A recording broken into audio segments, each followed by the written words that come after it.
There are mornings when the quiet feels too loud. Margaret sat at her kitchen table, the same one she and Harold had shared breakfast at for over 4 decades. The chair across from her was empty, but not just in the way chairs are meant to be. It held memories, his morning paper, the sound of a spoon stirring coffee, the rustling of his flannel sleeves as he reached for her hand without looking up. Now, only silence remained. The kind of silence that doesn't comfort, but stretches itself across the day like a fog, soft and heavy. It had been 2 years since Harold passed. Her children had their own lives, spread across different states, checking in weekly, lovingly, but from afar. She didn't want to be a burden.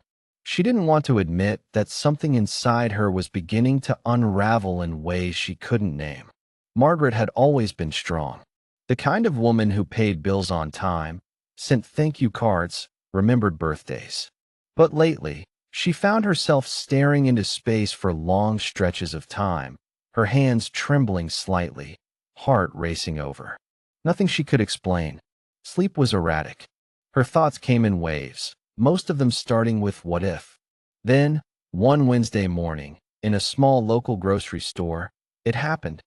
She was in line to buy a loaf of bread and a bag of oranges when her vision blurred. Her chest tightened.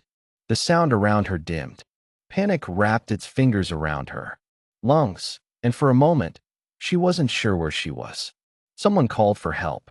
She remembers the ambulance, the kind eyes of the EMT, and the ride that felt too long and too fast all at once. It wasn't a heart attack. It was anxiety, they told her. A panic attack. Margaret had never thought of herself as someone who struggled with anxiety. That word, to her, belonged to younger people, with busy jobs and busy phones and too much coffee. Not to someone like her, who grew tomatoes in the summer and baked pies for the church fundraiser. But that day, something shifted. Something broke, but also quietly opened. A few days later, her neighbor Doris came by with a warm casserole and an old, dog-eared book.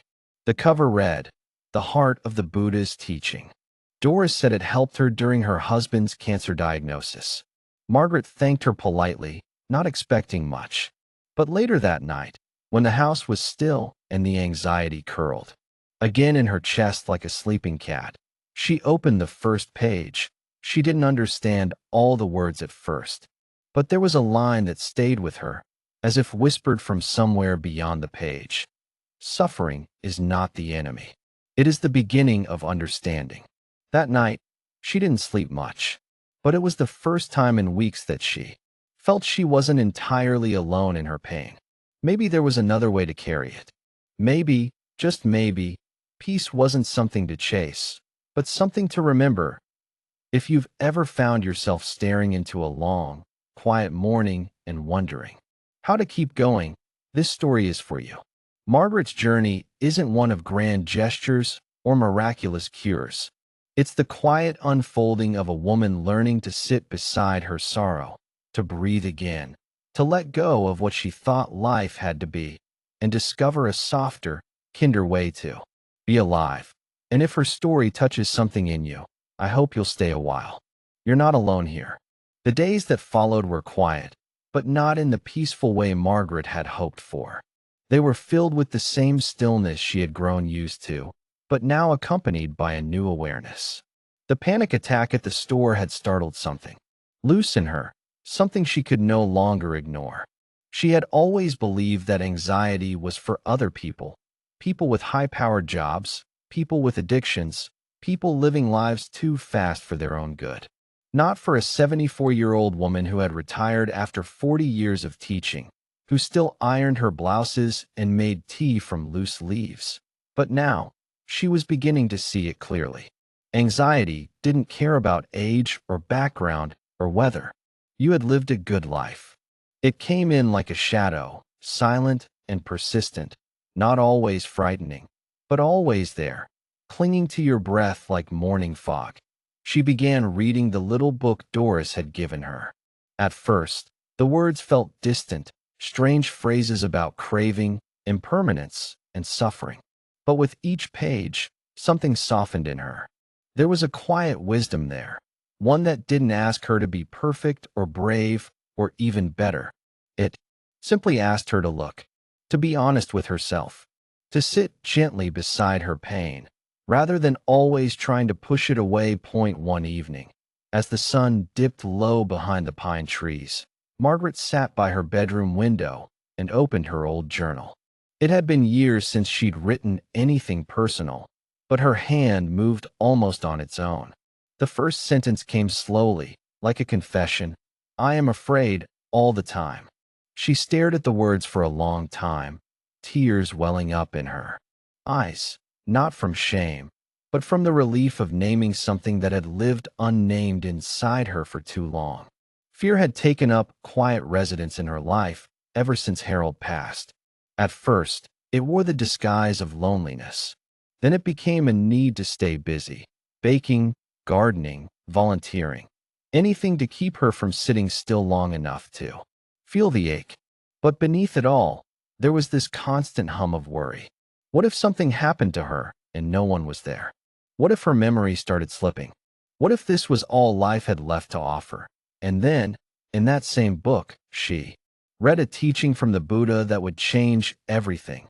The mind is everything. What you think, you become. She read that line over and over. What if the suffering she felt wasn't entirely from the world outside? What if it was the stories she kept repeating inside her head? The expectations she held onto?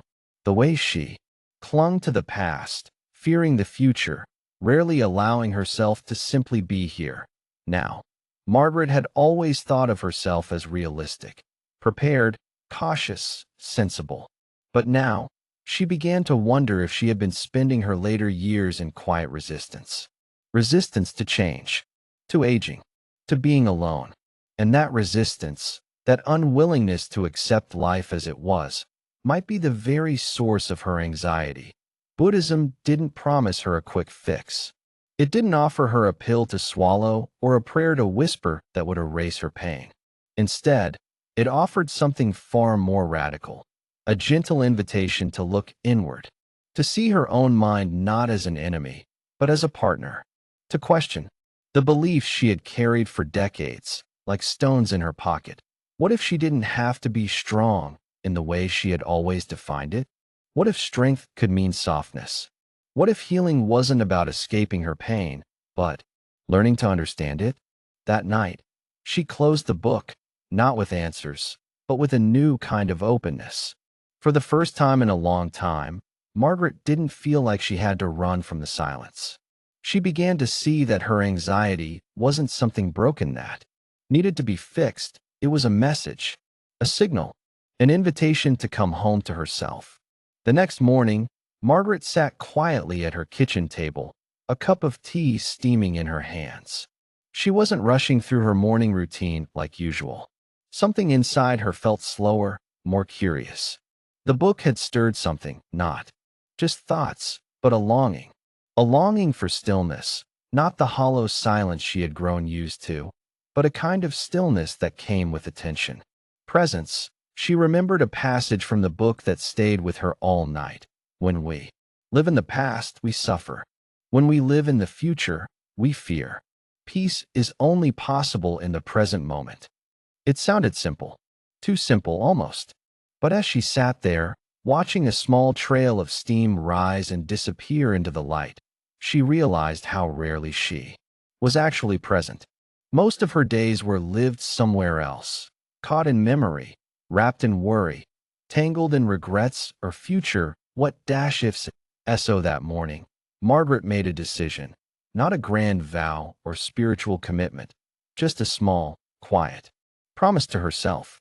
She would begin paying attention, not just to the big things, but to the little things. The feel of warm water on her hands as she washed the dishes. The sound of birds arguing over the feeder outside her window. The weight of her body in the armchair as she drank her evening tea. She didn't call it mindfulness. At first, she called it noticing. It wasn't easy. Her mind wandered constantly. She'd begin peeling an orange, determined to savor its texture and scent, and before she knew it, her thoughts had drifted to whether her daughter would call that weak, or if she remembered to refill her medication. But instead of scolding herself or giving up, she gently brought her attention back to the color of the peel, the burst of citrus in the air, the sound of her own breath. Some moments felt like breakthroughs. One morning, while walking to the mailbox, she stopped abruptly. A small yellow flower had pushed its way through a crack in the concrete. Margaret knelt to look closer. There was nothing extraordinary about it, but in that moment, it brought tears to her eyes. Not because it was beautiful, but because she realized how many flowers she had missed in her life, how much of life she had rushed through, distracted by things that seemed urgent but weren't truly important. In the quiet hours of the afternoon, she began practicing a simple breathing technique the book had suggested. She would sit, close her eyes, and repeat silently. Breathing in, I know I am breathing in. Breathing out, I know I am breathing out. It felt a little strange at first, even silly. But over time, she noticed something remarkable. Her breath became an anchor. When thoughts tried to pull her back into sorrow or forward into fear, she returned to the rhythm of her breath. Just that, in and out. The one part of life that had always been with her, even when everything else had changed. One evening, as she stood by the kitchen sink watching the sky shift into twilight, Margaret felt something she hadn't felt in a very long time. It wasn't happiness exactly. It was quieter than that.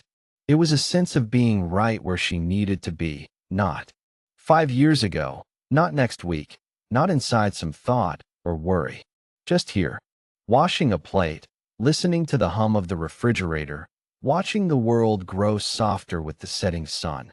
She smiled to herself, not because everything was perfect, but because for the first time in years, she wasn't missing her own life.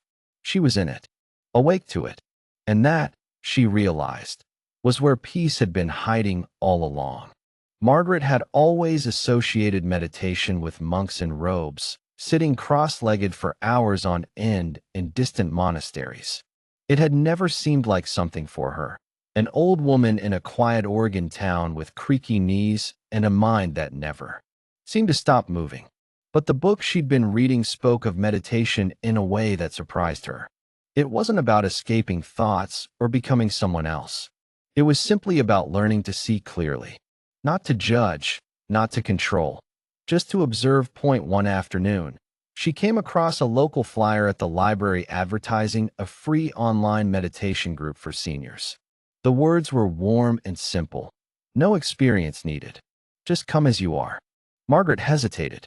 She didn't like technology, and the idea of joining a Zoom call with strangers felt oddly vulnerable. But something inside nudged her gently. What did she have to lose? That Thursday, she logged on, her face a little too close to the camera at first, her name misspelled in the Zoom box. But the faces that greeted her were kind. There was a woman in her 80s with white curls and a soft Southern accent, a man who used to be a bus driver in Chicago, and even a veteran who'd said meditation helped him with nightmares. No one looked like they had it all figured out. That comforted her. The guide, an older woman with a gentle voice, led them through a short, breathing meditation. There's nothing to fix, she said. Nothing to get right. Just notice what's here. Whatever it is, let it be. At first, Margaret felt awkward. Her back hurt. Her thoughts wandered. She kept peeking at the clock. But then, in the second round of quiet breathing, something shifted. She wasn't trying so hard. She was just sitting. And in that stillness, she noticed how loud her mind had always been. Not in a dramatic way, but in the constant undercurrent of what if. Why didn't I? And what now? Tears surprised her. They came silently, without drama. She didn't know exactly why, but it felt like something long held had loosened. After the session, the teacher offered a phrase, breathe as if you deserve peace. Margaret wrote it down. That phrase stayed with her in the days that followed. She didn't meditate every day, but when she did, she stopped expecting perfection. She allowed herself to sit in a chair by the window, close her eyes, and just be with whatever showed up. Sometimes it was restlessness. sometimes sadness, sometimes boredom, but sometimes there was space. Space between thoughts, a soft quiet that felt almost like being held. Meditation, she came to realize, wasn't about finding silence. It was about learning to see the noise and not be swept away by it. It was like standing on the shore, watching the waves roll in, some small, some crashing, but all of them passing. She wasn't the waves. She was the one watching. One morning, she noticed a shift. She had woken up with the familiar tightness in her chest, a whisper of anxiety she'd grown used to. But instead of jumping into distraction or fear, she sat up, placed her feet on the floor, and breathed. Just breathed. Slowly, she repeated the phrase, "This is just a moment. This is not who I am." And it passed. Not like magic. Not instantly. But it passed. That afternoon, she sat again by the window, the golden light stretching across the hardwood floor. She closed her eyes, breathed in, breathed out, and smiled. Not because the world was fixed, but because she no longer believed. It had to be. Meditation had not erased her anxiety, but it had given her the gift of witnessing it without drowning. And in that space, something beautiful had begun to grow, a quiet trust that maybe, just maybe, she could live with it and still feel whole. Margaret had never thought of herself as someone who clung to the past. She had always believed she was practical, reasonable, the kind of person who kept moving forward no matter what life brought. But over the months since Harold passed, and especially since the panic attack, she began to notice how much of her daily life was shaped by invisible threads of attachment, threads she hadn't even realized she was holding on to. Their bedroom, for instance, remained exactly as it was. The day he died, his slippers still sat neatly under the bed. A stack of his books, half-read and yellowing, gathered dust on the nightstand. Even his razor, and used for 2 years, remained untouched on the bathroom shelf. She told herself it was out of respect, out of love. But now, with her growing awareness from mindfulness and meditation, Margaret began to wonder if it was more than that. Maybe, just maybe, she was afraid of letting go. Afraid that doing so would erase the last traces of him, and with them, her identity as a wife, a partner, part of a we. One evening, she stood in front of the closet and pulled out one of Harold's old flannel shirts, the blue one he used to wear when working in the garden.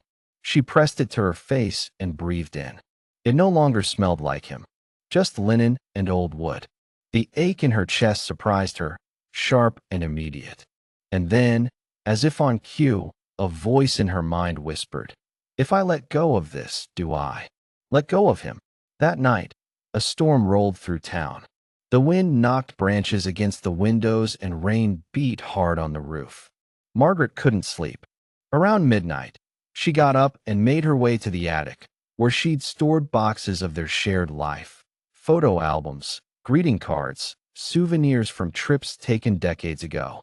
She sat there for hours, surrounded by memories, tears silently, falling as she touched each piece of their past.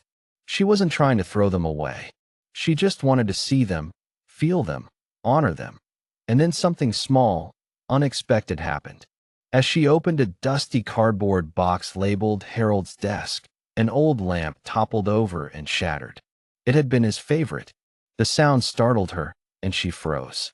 Then, to her own surprise, she didn't cry.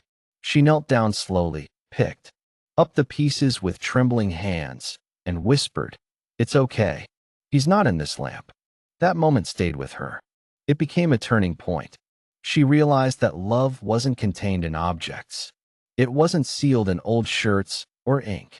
On paper, love lived in her, woven into the way she still tended the roses he once planted, or the way she laughed when their daughter told a story he would have loved. Letting go didn't mean forgetting. It didn't mean abandoning. It meant loosening her grip on how things were supposed to be, so she could open herself to how things were now. Over the next few weeks, Margaret began gently parting with some things. She donated books to the library, gave Harold's clothes to a local shelter, and created a small altar on her windowsill. A single photo, one of them dancing in the kitchen, surrounded by a candle, a stone from their honeymoon beach, and a fresh flower from the garden. She didn't do it to erase him.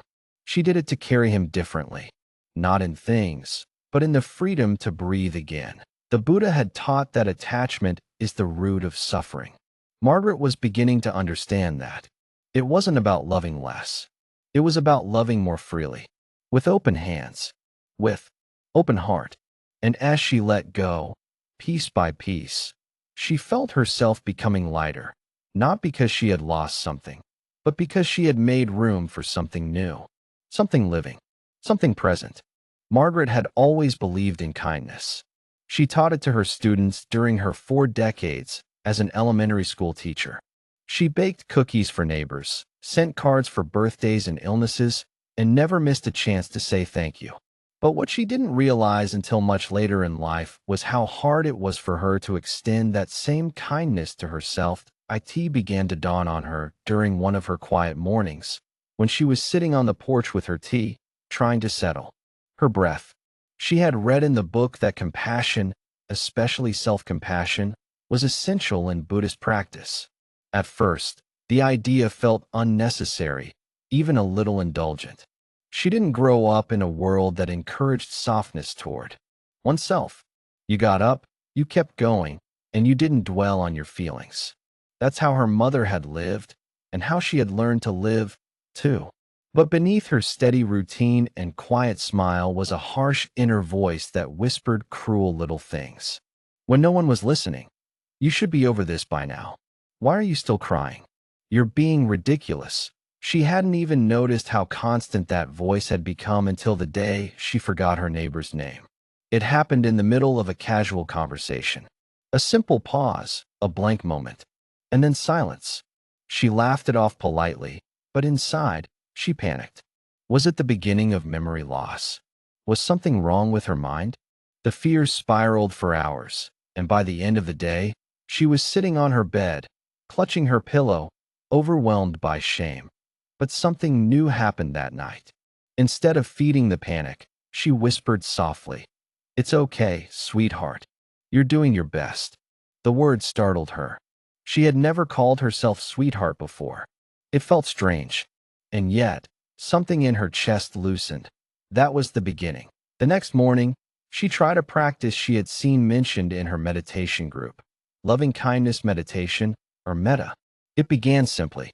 With her hand resting gently over her heart, she repeated phrases in her mind. May I be safe. May I be well. May I be free from fear. May I live with ease. At first, it felt performative, even awkward. But the more she said it, the more the words felt like small drops of water soaking into dry soil. She hadn't realized how thirsty she was for kindness from herself. Over time, Margaret began extending the same compassion to others, not just to people she loved, but to people she had avoided thinking about. Her sister, for instance. They had drifted apart after a disagreement over their mother's estate years ago, and despite the pain, Margaret had never reached out. She told herself it was too late, that the wound had settled too deep. But now, with a heart softened by compassion, she found herself writing a letter, not to justify, not to defend, but to simply say, "I miss you. I'm sorry. I hope you're well." A week later, a handwritten envelope arrived in her mailbox. Her sister's handwriting. Margaret stood on the porch, holding it against her chest, tears sliding down her cheeks. Forgiveness, she realized, was another form of compassion. It didn't erase the past, but it untangled it just enough to breathe again. One afternoon, she noticed the young girl next door, Emily, sitting alone on the steps, looking upset. Margaret walked over, sat beside her, and asked gently if she'd like to talk. They sat in silence for a while, the child resting her head on Margaret's shoulder. No advice was needed, just presence. And in that quiet connection, Margaret saw something beautiful. The compassion she had been learning to give herself now flowing effortlessly to another. She understood then what the Buddha meant when he taught that true compassion begins within. Because when your heart knows how to hold your own pain tenderly, it naturally begins to hold the world that way, too. And in that softness, anxiety loses its grip. The fear doesn't vanish, but it no longer stands alone. It is met with love, with kindness, with grace. The first time Margaret truly understood impermanence, it wasn't from a book or a meditation class. It was in her garden. For years, Harold had tended to the roses. He had a quiet reverence for them, pruning with care, talking to them as if they were old friends. After he passed, Margaret avoided the garden altogether. The sight of the overgrown rose bushes made her heart ache. But one spring afternoon, after months of mindfulness and quiet reflection, she found herself standing at the edge of that forgotten patch of earth, clippers in hand. The bushes were wild now, thorny and chaotic, dead branches tangled with new shoots. Margaret knelt slowly and began the work, careful, steady. As she trimmed and cleared, she thought about how the garden had changed without him, how everything, even love, had seasons. Some blooms returned, others did not. It didn't mean the garden was gone. It meant it had become something else. That night, as she sat near the window, looking out at the trimmed bushes, a sudden wind swept through, shaking loose one of the oldest branches. It cracked and fell to the ground. Startled, Margaret walked outside to find it lying there like a memory finally laid to rest. She didn't cry. She didn't cling. Instead, she whispered, "Everything changes. Everything passes." It wasn't resignation. It was a release that in the weeks that followed, she began to notice impermanence in all things, not with sadness, but with a kind of reverence. The way the morning light changed with the season. The sound of rain that never fell the same way twice. The way her hands, older now, carried stories in the lines of her skin. She saw it in her grandchildren's laughter that echoed through phone calls and then faded into silence.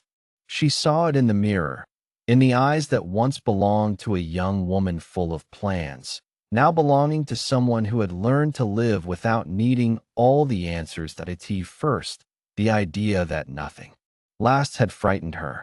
But now, it offered something close to peace. If everything changes, then no pain is final. No moment is forever.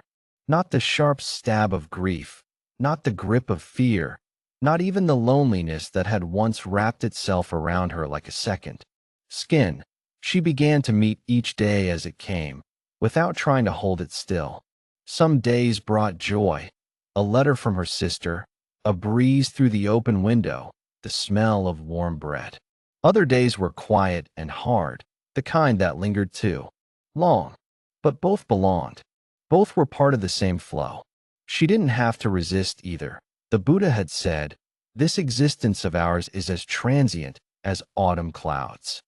Margaret understood that now, not as a poet's metaphor, but as a lived truth.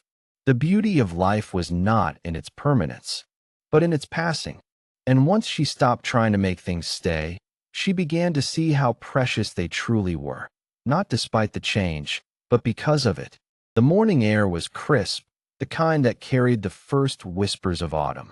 Margaret stepped onto her porch with a blanket around her shoulders and a cup of chamomile tea warming her hands. The garden, once wild and overrun, now breathed with quiet order. The roses Harold once loved had bloomed again, not quite as full, not quite as vibrant, but alive, reaching for the light in their own quiet way. She sat in her rocking chair, the same one that had creaked under her weight through decades of long summers, rainy afternoons, and late-night talks. Across the yard, a squirrel darted between trees, and a bird called from somewhere unseen. Everything was still, but not stagnant. The world was moving, softly, gently. And for once, she didn't feel left behind by it. Her breath came easy now, not because the world had changed, but because she had. The fear that once lived tight in her chest had become something she could hold with compassion. The ache of loss no longer swallowed her. but moved through her like a wave that rose, then fell, then rose again. She had not conquered anxiety, and she hadn't become someone new, but she had learned how to sit with it all, with the fear, with the beauty, with the questions that had no answers. She no longer filled her days with noise to drown the silence. Now, the silence had become her companion. In that quiet, she had found something unexpected, not loneliness, but peace. A kind of steady presence that didn't require everything to be okay in order to feel at home. Margaret looked down at the photo in her lap, her and Harold in their younger days, dancing barefoot in the kitchen, flour dusting their clothes. She smiled. He was still here, not in the objects she'd once clung to, not in the razor she finally gave away or the books she'd donated, but in the rhythm of her life. In the way she moved through the world with more softness, more breath, more space. In the small acts of presence that had become her prayer. She thought of all the people out there, young and old, who sat in their kitchens or lay in their beds feeling that same tightness in the chest, that same swirl of worry in the mind. She wished she could sit beside them, hold their hands, and say, "You're not broken. You're not alone. You're just human. And there's so much gentleness waiting for you, if you let yourself be seen, even by your own heart." She didn't know who would hear her story, or if it would make a difference. But if someone, somewhere, found even a single breath of peace in these words, then it mattered. So if you're listening, and if any part of Margaret's journey has touched something in you, take this as an invitation to slow down, to breathe, to look at yourself with the same tenderness you'd offer a friend. You don't have to have it all figured out. You don't need to be fearless. You just need to begin right where you are. And if you'd like to walk this path together, of mindfulness, of compassion, of remembering how to be gentle with life, I hope you'll subscribe, leave a comment, or simply share this story with someone who might need it. Peace isn't far. It's as close as your next breath.